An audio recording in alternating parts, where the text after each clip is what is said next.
যিজনে সুখৰ অভিনয় কৰি ৰাতিৰ নিৰ্জনতাত নীৰৱে কান্দে সেইজনে ভালপোৱাৰ অভিনয় কৰি কাকো কষ্ট দিব নোৱাৰে, কাৰণ তেওঁ ভালকৈয়ে জানে কষ্ট কি।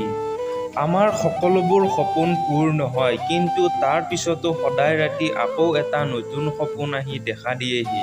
তোমাৰ সপোনবোৰ পূৰ নোহোৱাৰ বাবে দুখ কৰাটো উচিত নহয়, কাৰণ সদায় ৰাতি আকাশত লাখ লাখ তৰা জিলিকে, কিন্তু পৃথিৱী উজ্বলাই মাত্ৰ জোনটোৱেহে। ৰাতি 12 বজাতো সেইজনৰ কথাকে বেছিকৈ মনত পৰে যিয়ে জীৱনৰ 12 বজাই গুচি গ'ল। ভালপোৱা কোনো দায়িত্বৰ নাম নহয়, এনেদৰে কৰিলে হ'ব বা তেনেদৰে কৰিলে হ'ব।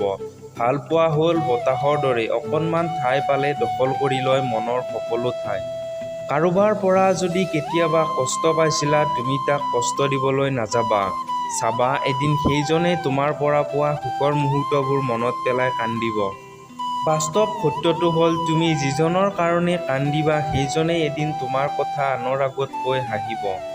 যদি কোনোবাই তোমাক ইগনৰ কৰে তেনেহ'লে মন বেয়া নকৰি মাত্ৰ এইটো ভাবিবা যে দামী বস্তুৰ মূল্য সকলোৱে দিব নাজানে।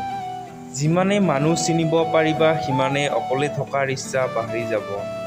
হাঁহিয়ে সকলো সময়তে দুখৰ কাৰণ নুবুজায়, কেতিয়াবা এইটোও বুজায় যে তুমি কিমান দুখ লুকুৱাব পাৰা। যিমান সময় তুমি আনৰ কথা হজম কৰিব পাৰিবা তেতিয়ালৈ তুমি ভাল, আৰু যেতিয়া প্ৰতিবাদ কৰিবা তেতিয়া তুমি হৈ পৰিবা সকলোতকৈ বেয়া। জীৱনৰ সকলোতকৈ আপোন বন্ধু হ'ল আইনা। তুমি কান্দিলে সিও কান্দিব আৰু তুমি হাঁহিলে সিও হাঁহিব, কিন্তু যদি তাক আঘাত কৰা সি কেতিয়াও তোমাক আঘাত নকৰে, লাগিলে সি নিজেই ভাঙি যাব।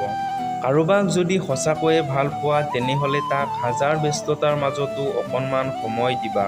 হয়তো তোমাৰ অকণমান সময়ৰ কাৰণেই সকলো সময়তে তোমাৰ অপেক্ষাত ৰৈ থাকে। সকলো সময়ত টকাৰ অহংকাৰ নকৰিবা। সময়ে কেতিয়া ৰজাক ভিক্ষাৰী আৰু ভিক্ষাৰীক ৰজা বনায় সেইটো একমাত্ৰ সময়েহে ক'ব পাৰে। চিনাকি মানুহবোৰে সময়ৰ ব্যৱধানত অচিনাকি হৈ যায়।